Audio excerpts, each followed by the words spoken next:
Chapter है बचवा हमारी नींद।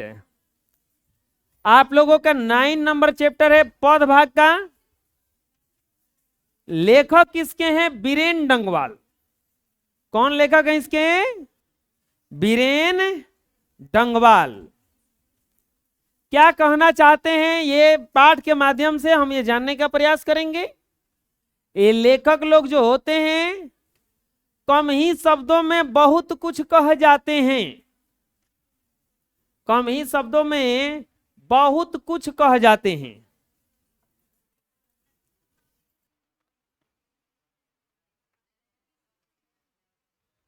देखिए बच्चों, बीरेन डंगवाल जो हैं, दूसरे को पेज फाड़ देंगे तो ढेर महंगा पड़ जाएगा वो। बीरेन डंगवाल के बारे में लिखा हुआ। बीरेन डंगवाल का जन्म 5 अगस्त 1947 ईस्वी में कीर्तिनगर टिहरी गढ़वाल उत्तरांचल में हुआ था। चलिए बोलिए, बीरेन डंगवाल का जन्म कहां हुआ था? कीर्तिनगर टिहरी गढ़वाल उत्तरांचल। कहां कब हुआ था? 5 अगस्त 1947। मुजफ्फरनगर, समझ रहिए, मुजफ्फरनगर, सहारनपुर, कानपुर, बरेली, नैनीताल में शुरुआती शिक्षा प्राप्त करने के बाद यो एक जगह नहीं पढ़े थे।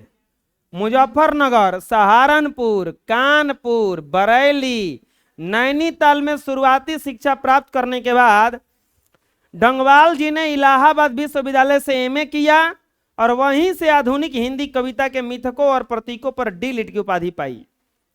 वे 1971 ईस्वी से बरेली कॉलेज में अध्यापन करते रहे। डंगवाल जी हिंदी और अंग्रेजी के पत्रकारिता भी करते हैं। उन्होंने इलाहाबाद से प्रकाशित अमृत प्रभात में कुछ वर्षों तक घूमते आईना शीर्षक से स्तंभ लेखन भी किया। वे दैनिक अमर उजाला के संपादकीय सलाहकार भी हैं। इनके बारे में कुछ और कहा गया है कि ये मुजफ्फरपुर, सहारनपुर, कानपुर, बरेली और नैनीताल ये सबसे शिक्षा प्राप्त किए कहीं कहीं जा करके। और फिर बाद में इलाहाबाद विश्वविद्यालय से क्या किया इन्होंने? एमए किया। इलाहाबाद विश्वविद्यालय से क्या किया? एमए। और फिर आधुनिक हिंदी के मिथकों और प्रतीकों पर डी.लिट की उपाधि पाई। डी.लिट की उपाधि पाई मतलब कि वहां से एक उपाधि मिलता है डी.लिट का, उसको पाई।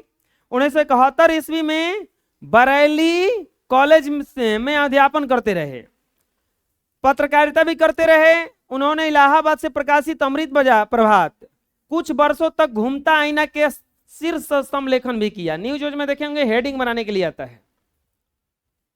न्यूज में हेडिंग बनाने के लिए आता है। हेडिंग बनाने का काम के करता है? यही लोग करते हैं, लेखक लोग।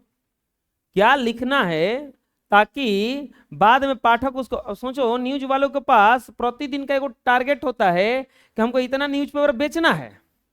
बिकेगा कब? जब सही लिखोगे। हेडिंग सही कैसे आएगा? अब सब कोई कैसे लिख देगा? तो लेखक लोग को पकड़ता है कि आप लिखिए, ऐसा कुछ बताइए कि ये खबर है, उसको समझा देता है, बोलता है कि आप बताइए कि इसको कैसे लिखें। वे दैनिक अमर उजाला के संपादकीय सलाहकार भी हैं। अमर उजाला जो है रोज निकलता है अखबार, उसका ये सलाहकार भी हैं। ये कविता में यथार्थ देखने और पहचानने का बीरेन डंगवाल का तरीका बहुत अलग, अनूठा और बुनियादी किस्म का है। सन 1991 ईस्वी में प्रकाशित उनका पहला कविता इसी दुनिया में उतना ही प्रासंगिक और महत्वपूर्ण लगता है। ऑब्जेक्टिव आता है कि बीरेन डंगवाल का प्रथम कविता संग्रह कौन सा प्रकाशित हुआ? तो इसी दुनिया में। कब प्रकाशित हुआ? 1991 ईस्वी में। उन्होंने कविता में समाज के साधारण जनों और हाशियों पर स्थित विलक्षण ब्यौरे के दृश्य रचे हैं। वे कविता में और कविता के बाहर भी बेचैन करने वाले हैं। उन्होंने कविता के मार्फत कुछ ऐसी वस्तुओं और उपाधियों का विमर्श का संसार निर्मित किया जो प्राय ओझल और अनदेखी थी। उनकी कविता में जन्मवादी परिवर्तन की मूल प्रतिज्ञा है और उसी बुनावट में ठेठ देसी किस्म के खास और आम, तत्सम, तद्भव, क्लासिक और देशज अनुभव की संश्लिष्टता है। बीरेन डंगवाल को दुष्चक्र में स्रष्टा काव्य संग्रह पर साहित्य अकादमी पुरस्कार प्राप्त हो चुका है। उन्हें इसी दुनिया में पर रघुवीर साहब स्मृति पुरस्कार उन्हें श्रीकांत वर्मा स्मृति पुरस्कार और कविता के लिए शमशेर सम्मान भी प्राप्त हो चुका है। बहुत सारा सम्मान मिला है, जैसे दुष्चक्र में सृष्टा पर उन्हें सम्मान मिला साहित्य अकादमी सम्मान। कौन सा सम्मान मिला? साहित्य अकादमी। इसके बाद में इसी दुनिया जब लिखे तो रघुवीर साहित्य स्मृति पुरस्कार मिला और उन्हें श्रीकांत वर्मा स्मृति पुरस्कार कविता के लिए शमशेर सम्मान भी प्राप्त हो चुका है। बीरेन डंगवाल जी ने विपुल परिमाणवाद में अनुवाद के कार्य भी किए हैं। तुर्की के महाकवि नाजिम हिकमत की कविताओं का अनुवाद उन्हें पहल पुस्तिका के रूप में किया है। तुर्की का जो कवि था नाजिम हिकमत, उसकी कविताओं का जो अनुवाद किया उन्होंने किस भाषा में किया? अपने भाषा में, हिंदी में किया, और उस पाठ का नाम रखा पहल पुस्तिका। उन्हें विश्व कविता के से पाब्लो नेरूदा, वर्तोलत व्रेख्त, वास्पो पोपा, मिरास्लाव होलुब, तदेउस रेजुविच आदि कविताओं के अलावा आदिवासी लोक कविताओं के भी अनुवाद किए। और भी जैसे बहुत लोग हैं जिसका कविताओं का इन्होंने अनुवाद किया, दूसरे भाषा में था, वो अपने हिंदी भाषा में किया। समसामयिक कवि बीरेन डंगवाल की कविताओं का संकलन दुष्चक्र में सृष्टा से उनकी कविता हमारी नींद यहाँ प्रस्तुत है। ये जो कविता लिया गया है हमारी नींद, उनका कविता संग्रह दुष्चक्र में सृष्टा से लिया गया है। सुविधा भोगी आराम पसंद जीवन हमारी बेपरवाहियों के बाहर विपरीत परिस्थितियों से लड़ते हुए बढ़ते जाने वाले जीवन का चित्रण करती है यह कविता। हम लोग बहुत ही सुविधा भोगी आराम भोगी जीवन जीते हैं और ये हमारी बेपरवाही के विपरीत परिस्थितियों से लड़ते हुए बढ़ते जाने वाले जीवन का चित्रण करती है। आराम भोगी और परिस्थिति से लड़ने वाले, कष्ट सहने वालों का बीच ये एक स्थापत्य संबंध स्थापित करने का प्रयास किए हैं। चलो दो चार को इसमें से इंपॉर्टेंट पॉइंट मिला। सबसे पहला कि तुर्की के जो कवि थे नाजिम हिकमत का अनुवाद इन्होंने किस पुस्तिका के रूप में किया? क्या नाम से किया? पहल पुस्तिका। कौन से नाम से किया? पहल पुस्तिका। ये कविता जो है किस कहाँ है? कविता संग्रह से लिया गया है, दुष्चक्र में सृष्टा से लिया गया है। किससे लिया गया? दुष्चक्र में। पहला कविता संग्रह इनका कब प्रकाशित हुआ? 1991 1991 में 1991 में। क्या कह रहे हैं?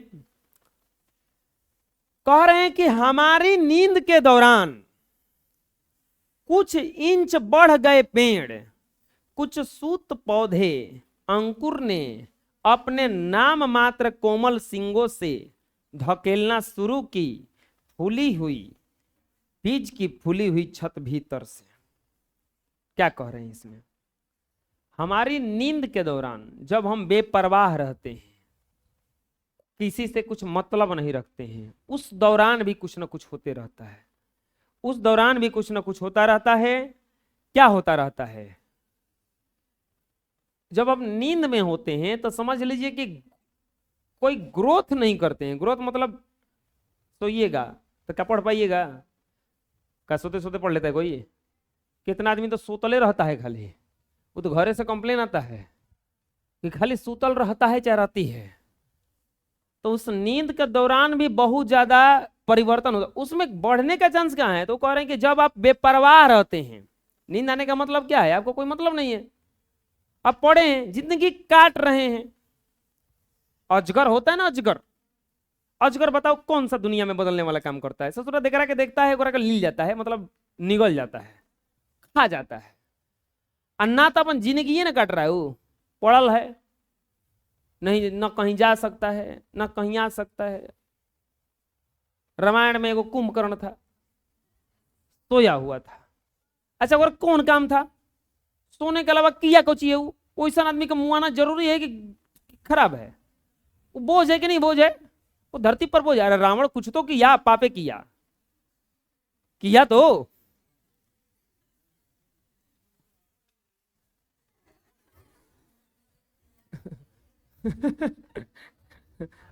गलत एग्जाम्पल कुछ तो गलत ही निकाल देता है, उसका गलत समझता है लड़का, मूर्ख लड़का। हम करें कुछ कर, पाप का जरूरी क्या है? तो बढ़िया ना कर सकता है, पाप की जगह पे पुण्य नहीं कर सकता है।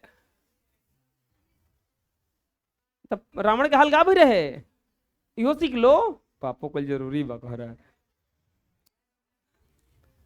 हाँ गोदे क्या करें कि अगर नींद में हैं आप तो उस समय भी दुनिया चलती रहती है और क्या होता है, कुछ पौधे कुछ सूत बढ़ जाते हैं और जो छोटे से बीज को मिट्टी में दबाया गया है वो अपने को नाम मात्र कोमल सिंगों से, देखे होंगे आम उम रोपिएगा नीचे बहुत बढ़िया उगता है, अच्छा लगता है देखने में। तो क्या होता है, जैसे ही उसको जमीन में दबाया गया वो फूलने लगा, अब फूल करके मिट्टी को धकेलने लगा, सिंगों से धकेलना शुरू किया, बीज की फूली हुई छत भीतर से।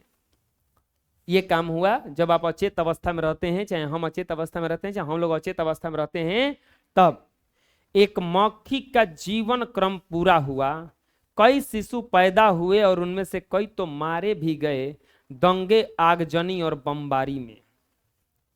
कह रहे हैं उसी क्रम में जब हम अचेत अवस्था में रहते हैं कितनी मक्खियां मर जाती है, कितनी मक्खियां मर जाती है, कितने शिशु उत्पन्न होते हैं और उसमें से कितने मर भी जाते हैं। शिशु उत्पन्न होने का मतलब क्या हुआ कि कई लोग जन्म लेते हैं और बहुत लोग मर भी जाते हैं उसी दौरान दंगा में, आगजनी में, बमबारी में, कोई दुर्घटना में वो लोग मर भी जाते हैं।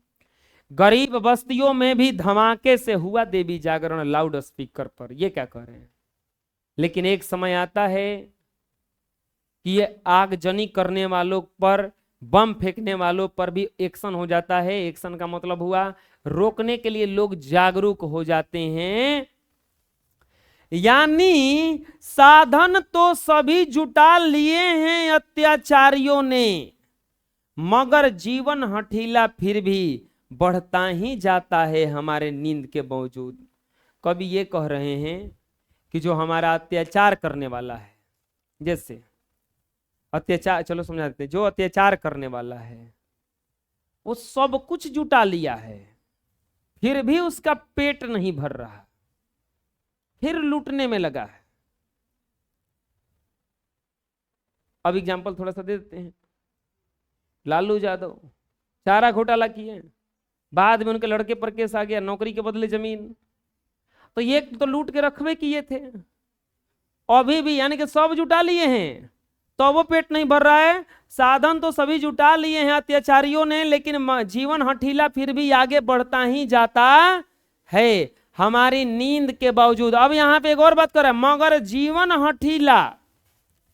अच्छा, इतना कुछ किया बिहार में, चाहे अभी तुरंत अभी एनडीए का नीतीश में का वो स्वास्थ्य मंत्री है, वो संपत्ति एक एम्बुलेंस 31 लाख का खरीदा है, अपना खातिर कई करोड़ का घर खरीदा है दिल्ली में, ओकर का तो 5 की 6 बीघा खाली जमीन है। और जब लिख के दिया था तो 506 लाख के निर्वाचन आयोग में दिया था कि हमारे पास 5-6 लाख का संपत्ति है। करोड़ों का घर कहां से किन लिया 5 साल में? सैलरियों मिलाने पर ओकर 10 लाख होता है दिन पूरा 5 साल का, कितना कमा लिया कि करोड़ों का खरीद लिया। तो ये गड़बड़ है यहाँ से। तो ये होने के बावजूद हम लोग कुछ कर रहे हैं, हम लोग जायदा हमरा का मतलब कह के जीवन एकदम हट के तरह जा लूटो, हम क्या करें, हम अपन जी रहे हैं ना। तो वही कह रहे हैं कि सब जुटा लिया है लेकिन इनका कोई विरोध करने वाला नहीं है ये, मगर जीवन हठीला फिर भी आगे बढ़ता ही जाता है हमारी नींद के बावजूद। और लोग भी हैं, कई लोग हैं अभी भी, अगला क्या कह रहे हैं कि अभी भी बहुत लोग हैं, कई लोग हैं जो भूले नहीं करना, साफ और मजबूत इनकार। अब जाके कह रहे हैं कि अगर कोई इनका विरोध करने के लिए कहता है तो बोलते हैं हम नहीं करेंगे। साधारण भाषा में कहते हैं आप जाके घरे कहना कि हम जा रहे हैं स्वास्थ्य मंत्री के विरुद्ध आंदोलन करने, तुमको झपड़ झपड़ बजेगा घरे, ऊपर से हाथ गोड़ बांध के तुमको घर में भी बंद कर दिया जाएगा कि तोरा नहीं खे जाए के, तो तुम कहो कि आप जाइए तो हम ना जाए, तोरो नहीं खे जाए के हम ना जाए, जगह देखेगा वो देखी। यही कह रहे हैं कि सब कोई सब कुछ जानता है लेकिन उसका कोई बोलता है कि चलो आवाज उठाएं तो साफ क्या कर देता है, वो इनकार कर देता है। हमारी नींद के माध्यम से इन्होंने कहा है कि जब हम कुछ नहीं बोलते हैं किसी बात पर, तब भी बहुत कुछ होता रहता है, बहुत कुछ होता रहता है।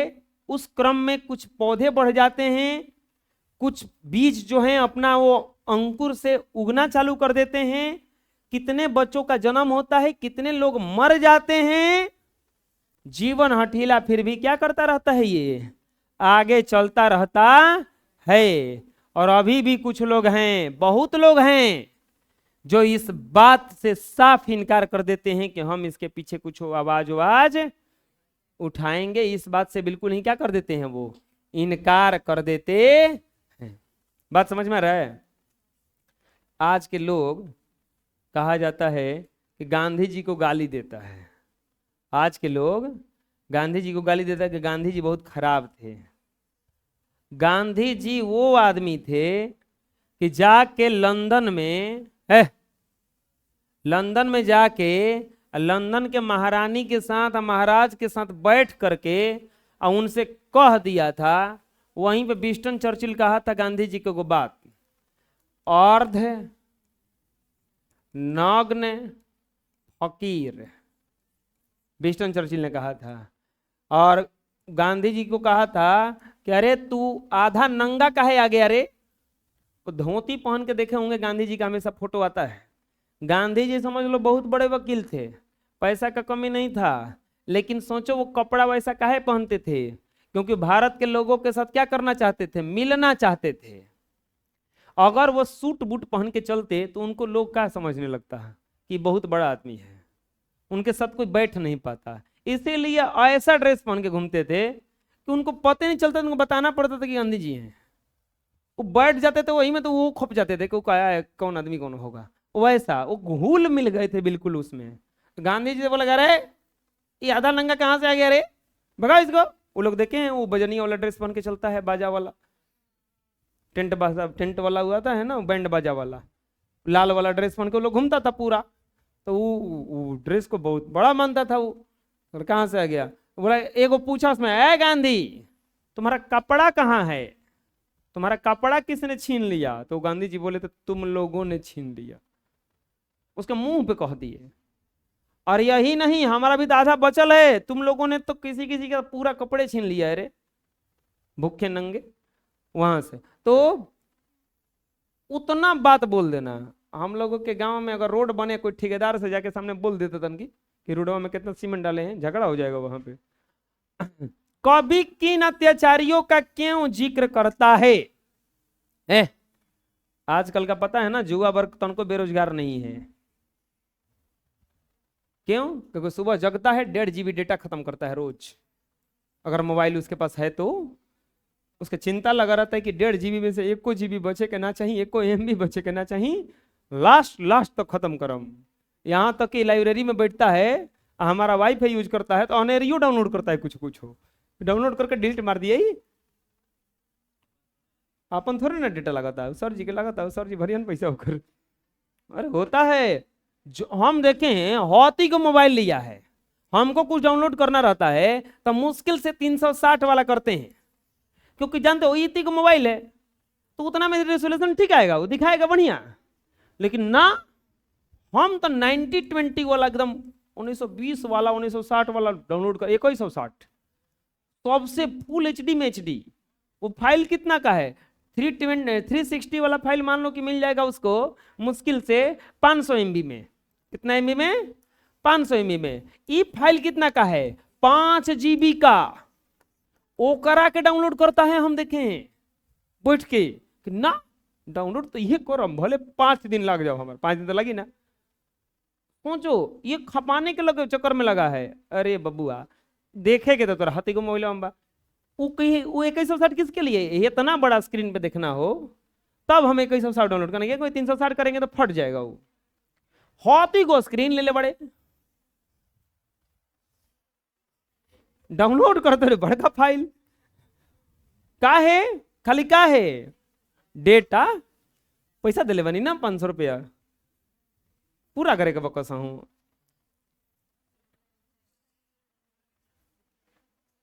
अनाता अंबानी जी के डेटा नहीं। एगो आदमी बोला ना कि अरे तू तो एकदम बेकार आदमी है रे। बोला कि बेकार हैं हम, वो आदमी हैं कि हर महीने 350 का रिचार्ज करके अंबानी का रोटी चला रहे हैं। अंबानी जी हमारे चलते रोटी खा रहे हैं, कि हम 350 रिचार्ज कर रहे हैं, हम रोजी रोटी का इस्तेमाल करते हैं। कभी किन अत्याचारियों का जिक्र करता है और क्यों है? कभी उन अत्याचारियों का जिक्र करता है जो सुविधा भोगी है, आराम पसंद, जीवन जीने के बावजूद अपनी शोषण प्रवृत्ति का त्याग करना नहीं चाहते। कभी ने इन अत्याचारियों के माध्यम से देश के नेता, अधिकारी, पदाधिकारी की ओर संकेत किया है कि ये भोली भाली जनता की सजनता का नाजायज लाभ उठाते हैं। थाना में रिपोर्ट करने का किसी को मन नहीं करता है, क्यों? क्योंकि जानता है कि जाइम तो पैसा खाई, वो ना तो ऐसे कुछ होके बोला नहीं खे। हम लोगों को उल्टा है, हम लोग को पुलिस से डर लगता है, उल्टा है। उन लोग बचाने के लिए है, लेकिन उल्टा है। वो आ जाए तो उन्हीं लोगों से डर लगेगा कि कहां से आ गया, ये कौन जाति का है। ये सब 10 को कुत्ता आ जाए गली में, आदमी ना डराएगा, है कुत्ता आया है। 10 को पुलिस आ जाए, ये कहां से आ गया। जेकरा घर में घुसेगा वो 10 को देखने वाला, का हो गया जिसका पता नहीं। हाँ, वो पूरा शोर हो जाता है, आइल बड़सन पुलिस, का होगा इसका गोइलन। सजनता, जनता की सजनता का नाजायज लाभ उठाते हैं। ये किसी भी प्रकार से धनार्जन करके एक दूसरे से आगे निकलने के लिए क्या रहते हैं? व्यग्र रहते हैं।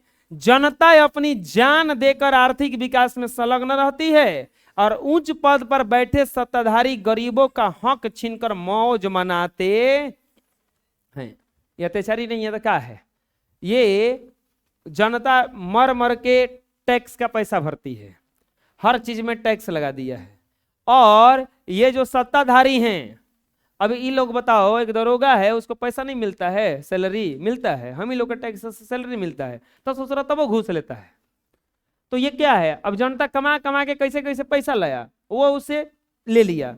तो यही कह रहे हैं कि उन्हीं अत्याचारियों का जिक्र कर रहे हैं, क्योंकि वो लोग शोषण का प्रवृत्ति का त्याग करना चाहता ही नहीं है। अगला सवाल है, हमारी नींद के शीर्षक की सार्थकता पर विचार कीजिए। कवि ने कविता का शीर्षक हमारी नींद के माध्यम से जनता की अज्ञानता को उजागर करने का प्रयास किया है। कवि का मानना है कि अलग अलग विचार के कारण ही जनता अत्याचारियों के जुल्म का विरोध नहीं कर पाती।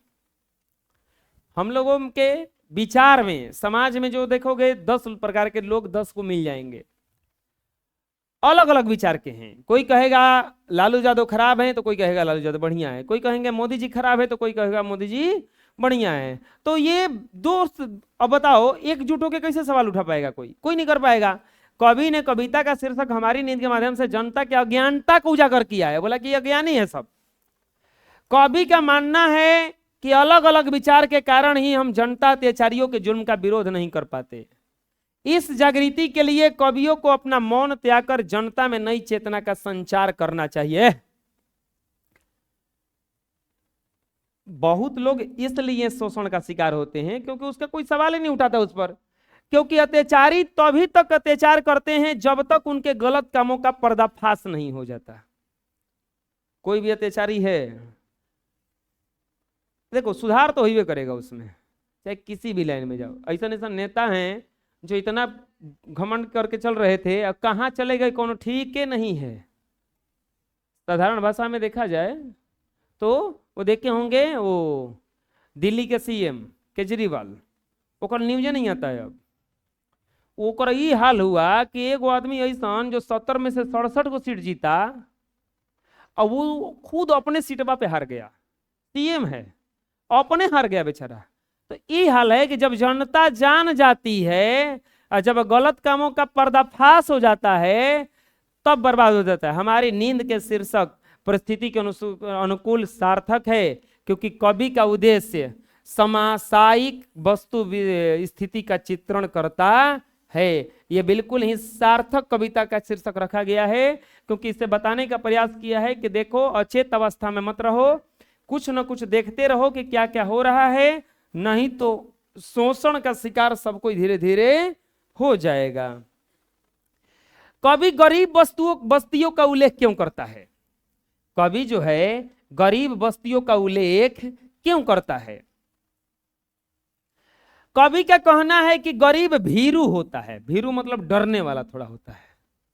देखे होंगे गरीब लोग को मालिक मालिक करने लगता है तुरंत, मालिक छोड़ दीजिए। इसी भीरुता के कारण उसने मान लिया है कि गरीब या अमीर होना ईश्वर की कृपा पर निर्भर करता है। यह भी कितना लोग मान लेता है कि अमीर होना भी भगवान का कृपा है और गरीब होना भी भगवान का कृपा है। तुम लोग मानते हो कि नहीं मानते हो? ऐसा मत मानना कभी। अमीर होना और गरीब होना भगवान की कृपा पर नहीं है। अगर ऐसा होता तो राम पर का भगवान की कृपा हुआ था कि एक दिन से राजा से कहाँ चले गए? वनवास में चले गए। ऐसा थोड़े ना था। सुदामा वो एक डेस्टिनी होता है, बुझा रहे ना। कर्म पर भरोसा करोगे तो सब कुछ क्या है? सही है। अरे अंबानी पेट्रोल पंप पे पेट्रोल भरते थे, पता है ना। ये जो रजनीकांत आता है फिल्म में, ये बस में कंडक्टर थे। आज उसका एक एक फिल्म करोड़ों पार करता है। तो ये ऐसे लोग हैं जो बिल्कुल ये सब उल्टा मान लिया। ये कुछ है कि ईश्वर का कृपा है, उस पर कुछ नहीं है। वो मेहनत किया है उसके लिए दिन रात, अभी भी मेहनत कर रहा है। वो बूढ़ा हो गया लेकिन फिर भी अभी भी क्या कर रहा है? वो उतना ही मेहनत कर रहा है जितना 10 साल पहले करता था। कुछ लोगों का जिंदगी होता है, देखो कुछ लोग ऐसा होता है कि बस उसको रोजी रोटी चलाना है। कुछ लोग रोजी रोटी तो चलेबे करता है, वो चाहता है कि हम जहां हैं उस क्षेत्र में थोड़ा सा नाम हो जाए। उतने ही नहीं, अब थोड़ा सा चाहता है कि हमारा थोड़ा स्टेट में नाम हो जाए, स्टेट के बाद में दूसरा स्टेट में नाम हो जाए। कुछ ऐसा होता है। उन लोगों का देखोगे जीने का ढंग, काम करने का ढंग बिल्कुल क्या होता है, वो सब अलग दिखेगा तुमको। वो हर चीज में कुछ ना कुछ क्या ढूंढ लेगा? अवसर ढूंढ लेगा। गरीब या अमीर होना ईश्वर की कृपा पर निर्भर करता है, ये कौन मानता है? गरीब लोग मानता है, क्योंकि वो लोग डरपोक होता है थोड़ा सा। डरपोक मतलब कुछ काम करने से क्या होता है? वो लोग डरता है। ईश्वर ने जिसे अमीर बनाया है वह उसके सौभाग्य का फल है। अरे अभी को फिल्म आया था 12 फेल, मनोज कुमार थे ना। तो उसमें क्या थे? वो इतना कष्ट में सहा, वो बालक को इतना कष्ट की आटा चक्की चलाया, क्या क्या क्या नहीं काम किया। लास्ट में आईपीएस बना। लास्ट में बना तो वो कहाँ से? वो गरीबी मान के चल रहा था? नहीं, वो देख रहा था कि नहीं मेहनत करेंगे तो हम क्या हो जाएंगे, निकल जाएंगे। इतना बढ़िया किया कि बेचारे पे फिल्म बनाना पड़ा। बना ना। तो ये होता है। मिल्खा सिंह का नाम सुना होगा। मिल्खा सिंह भारत पाकिस्तान में जब युद्ध हुआ था ना, तो उस समय मारपीट हुआ था, उसमें भाग के आए थे पाकिस्तानी। उस समय भाग के पाकिस्तान से इंडिया आए थे। बंटवारा हुआ था तो वहां से भगाया जाने लगा आगे पैसे से, तो भागने वाला में थे ये। वही लास्ट में बोला है कि यहीं से भाग के गया था, आजो भाग जाएगा लास्ट में। तो उस समय वो पूरा तरह से दौड़े थे पूरा बढ़िया से। तो ये लोग ऐसा लोग हैं जो ये मान के कभी नहीं चले हैं कि ईश्वर का ये सब क्या है? कृपा है। अरे कुछ नहीं है। उसी प्रकार गरीब होना भी निश्चित है। वे अत्याचारियों के विरोध के बदले देवी का जागरण उत्साह के साथ करते हैं, लेकिन अपने अत्याचार ढाने वालों के जुल्म का प्रतिकार नहीं करते। कवि ने गरीब बस्तियों का उल्लेख कर यह स्पष्ट करना चाहा है कि अज्ञानता के अंधकार में डूबा व्यक्ति अपने अधिकार से अनजान होता है, इसी से वह शोषण का शिकार होता है और हर जुल्म को ईश्वर का विधान मानकर क्या करता है? वो सहन करता है। वो कोई भी कष्ट होता है तो कहता है कि सब ईश्वर का कृपा है, भगवान का कृपा है, और उसको विधान मान करके सहन करते रहता है। तो इसीलिए कभी किसका उल्लेख कर रहा है? गरीब बस्तियों का कर रहा है। अगला, मौखिक के जीवन क्रम द्वारा उल्लेखित किए जाने का क्या आशय है? कविता में कवि द्वारा मौखिक के जीवन क्रम का उदाहरण देकर यह बताने का प्रयास किया गया है कि मौखिक का जीवन बहुत ही तुच्छ होता है। मौखिक के तरह गरीब का भी जीवन बहुत तुच्छ होता है, निकृष्ट होता है।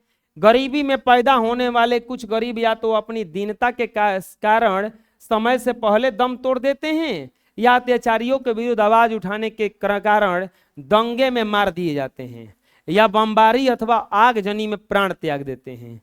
कवि के कहने का अभिप्राय यह है कि निरीह जनता ही अत्याचारियों के जुल्म का शिकार अधिक होती है।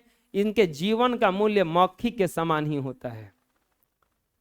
जनता को ये लोग बड़े लोग जो होते हैं एक कीड़ा मकोड़ा की तरह मानता है, कुछ नहीं मानता है। ये लोग मानता है कि बस वोट देने वाला एक आदमी है और कुछ नहीं है। तो इन्हीं के क्रम से कहा है कि जैसा मक्खी को आदमी कुछ समझता है, मच्छर को कुछ समझता है, कितना भी मच्छर भीड़ लगाए डरता है आदमी कि भाग रे भाग मच्छर बिल बड़ा सन। ऐसा होता है क्या? कुछ नहीं होता है। कितना मच्छर तो उनको थप्पड़ से मार मार के मुआ देता है आदमी। वैसे ही कह रहे हैं कि एक बिल्कुल ही मक्खी के समान जुल्म का शिकार कहती रहती है और उनके जीवन का मूल्य मक्खी के समान ही होता है। इनकार करना न भूलने वाले कौन हैं? कहे कभी अत्याचारियों के सुख भोग का साधन जमा करने के बावजूद अपने हौठी स्वभाव के कारण अन्याय करना बंद ही नहीं कर देते और बढ़ाते चले जाते हैं। वे हमारी बेपरवाहियों के कारण अपने सुखमय जीवन का आनंद लेते हैं और जनता इन अत्याचारियों का विरोध करने से क्या कर देती है? इनकार करना भूलती नहीं है। जुल्म करने वाला जुल्म करते चला गया और इसका विरोध करने वालों को बोला गया कि चलो विरोध करें, तो वो साफ क्या कर देता है? इनकार कर देता है। इनकार करना नहीं भूलता है। इनकार करना नहीं मतलब इनकार करबे करेंगे, इनकार करबे करेंगे। तो इनकार करना ना भूलने वाले कौन हैं? अत्याचारियों का विरोध, जो जिस पर अत्याचार हो रहा है वो लोग जनता है। हमारी नींद के कविता के प्रथम अनुच्छेद में कवि एक बिंब की रचना करता है, उसे स्पष्ट कीजिए। तो कविता के प्रथम अनुच्छेद में कवि बीरेन डंगवाल ने मानव जीवन का बिंब का खड़ा किया है। जब मनुष्य सो जाता है तो उतनी देर में पेड़ कुछ इंच बढ़ जाते हैं, पेड़ पौधे कुछ सुत बढ़ जाते हैं, अंकुर भी अंकुरित होते लगता है। यह नींद अंकुर कोमल सिंह फूला हुआ बीज छत को ही कवि ने बिंब की तरह प्रस्तुत किया है। बिंब मतलब एक वस्तु के रूप में प्रस्तुत किया है। क्या क्या वस्तु बनाया है उसमें कहे हैं ना कि जब मनुष्य सो जाता है तो उतनी देर में पेड़ तेग हो गया, पेड़ कुछ इंच बढ़ जाते हैं, पौधे कुछ सुत बढ़ जाते हैं, अंकुर भी अंकुरित होने लगता है। तो नींद, अंकुर, कोमल सिंग, फूला हुआ बीज, छत, यह सब बिंब की तरह प्रस्तुत किया है, एक वस्तु की तरह प्रस्तुत किया है। हमारी नींद कविता किस प्रकार के जीवन का चित्रण करती है? हमारी नींद कविता जीवन के संघर्ष का चित्रण करती है। कविता में कहा गया है कि हमारी नींद जीवन के अवरोधक हैं, तो जीवन भी हमारी नींद से उत्पन्न बाधा का परवाह किए बिना आगे बढ़ता है। उद्यमी मनुष्य कभी अपने जीवन में आने वाले कठिनाइयों से निपटते हुए आगे बढ़ता रहता है और अपनी मंजिल तक पहुंचता है। हमारी नींद कविता में एक संघर्ष के जीवन का चित्रण किया गया है कि कठिनाइयों से इनकार करने के बावजूद हमें उसे संघर्ष करना चाहिए।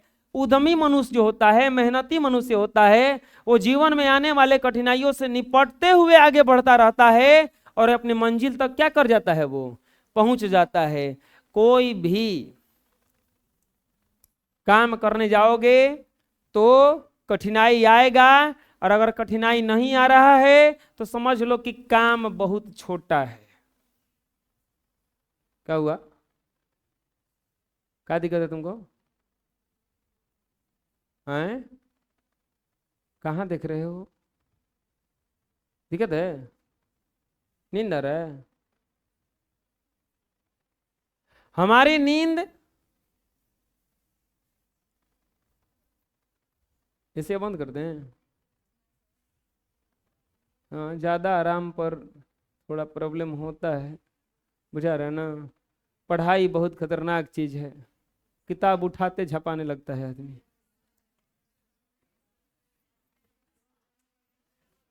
सोना है तो सोने का दवाई नहीं, किताब उठाओ, ऑटोमेटिक नींद आता है। और जब रिजल्ट आता है तो नींद नहीं आता है, यो हाल है। हाँ, रिजल्ट नहीं आता है तो नींद नहीं आता है। रिजल्ट आने के दिन आदमी भगवान से प्रार्थना करता है, हे भगवान आज सुन लेना, 1.5 किलो मिठाई चढ़ाएंगे।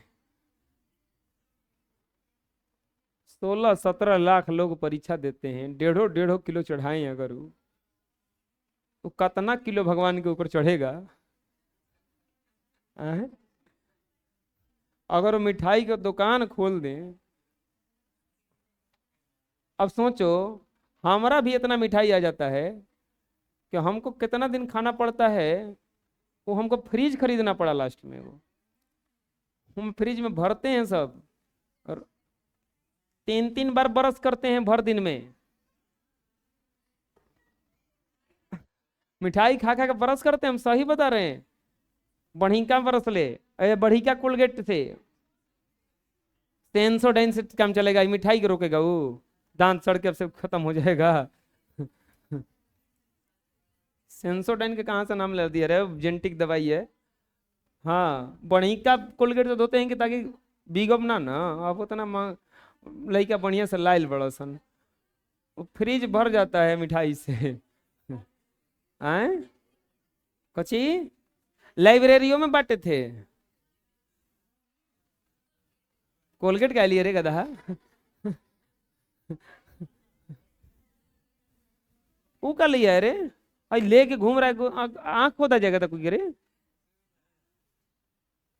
ई का लिया देखा उधर, तो गोल पड़ने वाला है तो उगरा ऐसे लेगा, ऐसे आंख खुद रहा है ताकर। हाँ मुंह रखे लड़का है, सही बचा है का जी एकदम। हाँ, हमारी नींद कविता नहीं होता है ऐसा। अब आप लोग इतने सारे हो, आधो किलो मिठाई लाओगे तो तन की मिठाई होगा जी, वो लाइवे करोगे हम जानते हैं।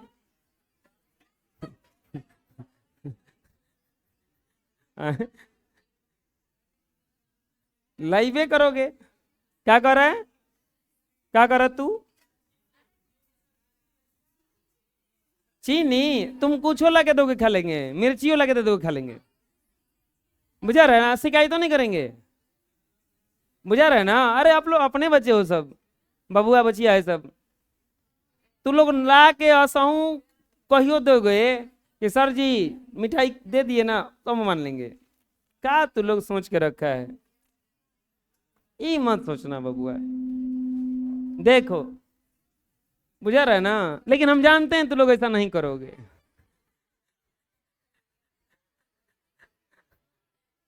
अरे हाँ, हम जानते हैं ऐसा नहीं करोगे।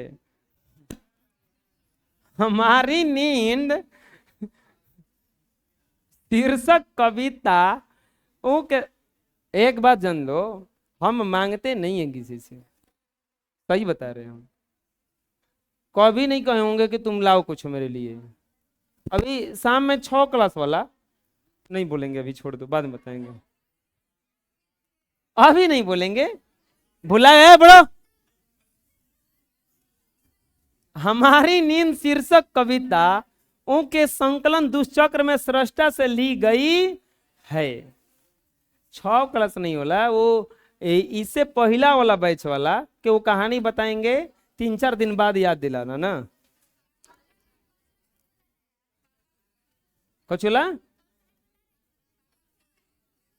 कल कल कल कहानी बताए थे जी,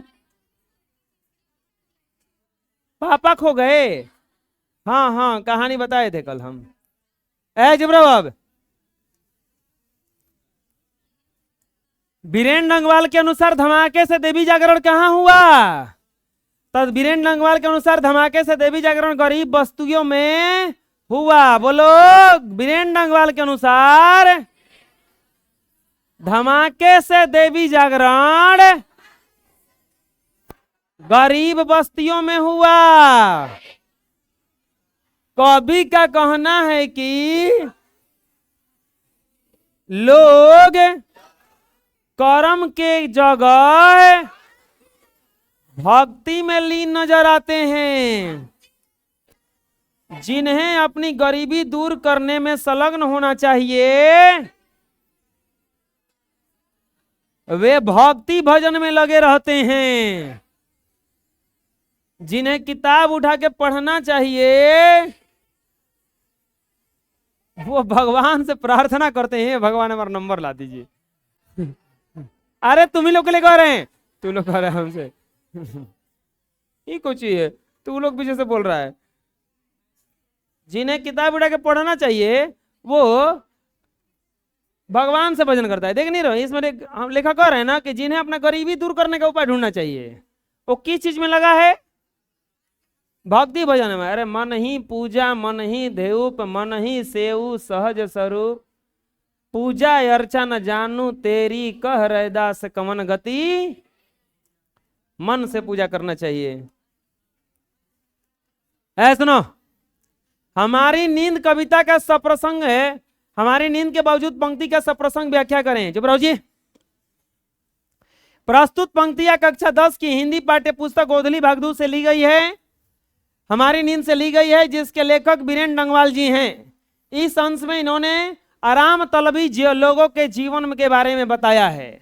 कवि बीरेन डंगवाल कहते हैं कि हमारी नींद के बावजूद हमारा जीवन क्रम रुकता नहीं है, समय का चक्र के समान बिना प्रतीक्षा किए अनवरत आगे बढ़ता रह जाता है। यदि हमारे समाज में कोई व्यक्ति सुविधा भोगी आराम जीवन पसंद करता है तो कहीं एक पक्ष ऐसा भी है जिसका जीवन क्रम और विकास का सिलसिला आगे ही बढ़ता जाता है। वो कह रहे हैं कि बहुत लोग जो हैं सोए हैं, अचेत अवस्था में है, उस क्रम में कुछ लोग आगे भी बढ़ते हैं। टेस्ट होता है चाहे कुछ होता है, आप मान लो कि सोए हुए हो तो ये मत सोचो आप सोए हो सकता है कोई पढ़ रहा हो सकता है कोई पढ़ रहा हो। तो ये थोड़ा सा होता है। यहाँ पे यही कह रहे हैं कि अगर सुविधा भोगी जीवन कहीं पसंद है आराम वाला, तो एक कर्म ऐसा भी है, एक जीवन ऐसा भी है जो काम कर रहा होगा।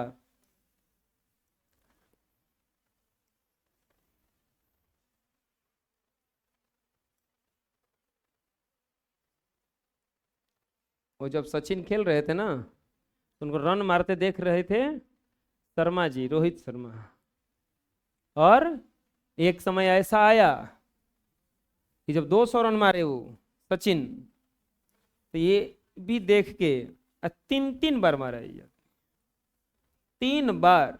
एक बार तो 264 पहुंचा दिया, 2-4 ओवर रहता तो 400 पार करवा देता उस दिन। पता नहीं ऐसा मार देता रन कि आज तक कोई मारवे नहीं करता।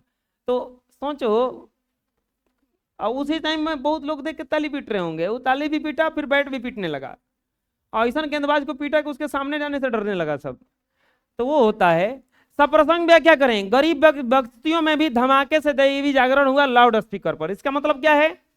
प्रस्तुत पंक्तियां कक्षा 10 की हिंदी पाठ्यपुस्तक गोधली भागदू के पद भाग के कविता हमारी नींद से ली गई है, जिसके लेखक बीरेन डंगवाल जी हैं। इस अंश में कवि ने उन लोगों का चित्र खींचा है जो गरीब बस्तियों में जाकर स्वार्थ सिद्धि के लिए देवी जागरण महोत्सव का आयोजन करते हैं। कवि कहते हैं कि हमारे समाज में कुछ ऐसे भी स्वार्थ परक लोग हैं जिनके हृदय में गरीबों के प्रति हमदर्दी नहीं है, केवल उनसे समय समय पर झूठे वादे करते हैं।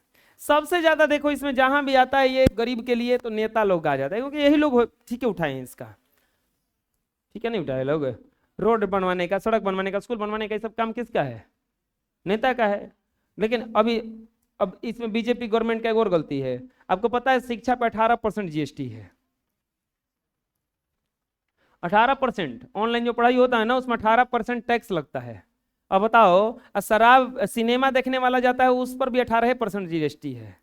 तो सिनेमा पर 18% और शिक्षा पर, इसका मतलब तो शिक्षा सिनेमा एक बना दिया, तो हेकरा पर छूट देता तो फीस कम हो जाता, फीस कम हो जाता तो लड़का पैसा जो भरता वो कम भरता, तो पढ़ने ज्यादा जाता ना। वो देख रहा है कि पढ़ूं जब तो उतने पैसा, अहूँ जब तो उतने पैसा, जहां बढ़ाना चाहिए इसको कम से कम 30% करना चाहिए कि यहां ना जाकर के पढ़ने जाए। शराब पर एकदम मारना चाहिए तो 50% से जीएसटी। पीने आया है तो ले 50 रुपये बेसी दे। हेकरा पर सब 5% करना चाहिए, फ्री कर देना चाहिए कि शिक्षा टैक्स फ्री रहेगा बिल्कुल ही। ऐसे क्या होगा, फायदा हो जाएगा। ये कुल गवर्नमेंट का गलती है। यहाँ पे कवि कहते हैं कि हमारे समाज में कुछ ऐसे भी स्वार्थी परक लोग हैं जिनको गरीबों के प्रति हमदर्दी, केवल उनसे समय समय पर क्या करते हैं, झूठा वादा करते हैं। अभी बीजेपी का नारा था ना, बेटी बचाओ बेटी पढ़ाओ, क्या किया बेटी के लिए? और कम से कम लड़कियन के तो शिक्षा फ्री कर दे। लड़की होगी उस नाम से अगर आईडी से खरीदती है कोर्स तो उसका 18% जीएसटी नहीं लगेगा, खाली कह देने से हो जाएगा। नेता, पूंजीपति, अत्याचारी ये सभी गरीबों की आंतरिक व्यथा से खिलवाड़ कर उनकी व्यवस्था का क्या करते हैं, लाभ उठाते हैं। बीरेन डंगवाल रचित हमारी नींद शीर्षक कविता का सारांश प्रस्तुत कीजिए। जब हम नींद में सोते हैं इसका अर्थ कतई नहीं होता है कि सृष्टि का विकास क्रम रुक गया है। यही समझा रहे हैं कि जब आप सोए रहते हैं, अचेत अवस्था में रहते हैं, तो ऐसा नहीं कि सब कुछ रुक गया है। हमारी नींद में भी प्रकृति का विकास क्रम अग्रसर होता है। हमारे सोने और जागने के बीच कुछ पेड़, कुछ इंच मंच जब बढ़ जाते हैं, पौधों में कुछ सूतों की वृद्धि हो जाती है, अंकुर अपने कोमल लघु सिंगों से बीज की छत के भीतर से धकेलना शुरू कर देते हैं। हमारी नींद जितने घंटे की होती है उसमें एक मक्खी का जीवन क्रम पूरा हो जाता है। मक्खी के अनेक शिशु पैदा होते हैं और उनसे मृत्यु को भी प्राप्त हो जाते हैं। हमारी नींद में गरीब बस्तियों में धमाके से लाउड स्पीकर पर देवी जागरण हो जाता है। हम जाग कर भले सोचें कि हमारे सोने में प्रकृति का सारा विकास क्रम रुका हुआ था, पर यह सोचना एकदम ही नहीं होता, सही नहीं होता। हम भले सोच रहे हैं कि हम सोए हैं तो सब कुछ रुका हुआ है, लेकिन ऐसा कुछ सही नहीं है। जीवन को घेरने, बांधने, रोकने के अनेक प्रयास होते हैं, पर हमारा जीवन हठीला है और इतने रोकने के बावजूद हम अपनी प्रकृति से समझौता नहीं करते और आगे बढ़ता जाता है। हमने अधिकांश ऐसे हैं जो बाधाओं का सामना नहीं करते, उनके सामने रुक जाते हैं, झुक जाते हैं, पर कुछ ऐसे हैं जो भीतर से बहुत मजबूत होते हैं, वे झुकना नहीं जानते। वे अस्वीकार का दुष्परिणाम को जानते हुए भी बड़े साहस के साथ साफ साफ इनकार के आदी होते हैं। प्रस्तुत कविता जीवन की जय कविता है। जीवन के अवरोधों को नहीं जानता, वह हर अवरोधों को हंसता हुआ पार करता है। उसकी प्रकृति सतत विकास की होती है, वह रुकना नहीं जानता, झुकना नहीं जानता। कविता में ये कहना चाहते हैं कि ये जीवन हठीला है। हम सोते हैं तो सोचते हैं कि सब कुछ खत्म हो गया, सब कुछ रुक गया है, लेकिन ऐसा कुछ होता नहीं है। बहुत कुछ चलता रहता है पीछे में, जो कि एक बड़ा परिवर्तन लेके आता है। ठीक है, तो इस तरह से आप लोगों का ये जो एक्सरसाइज 9 था खत्म हो गया।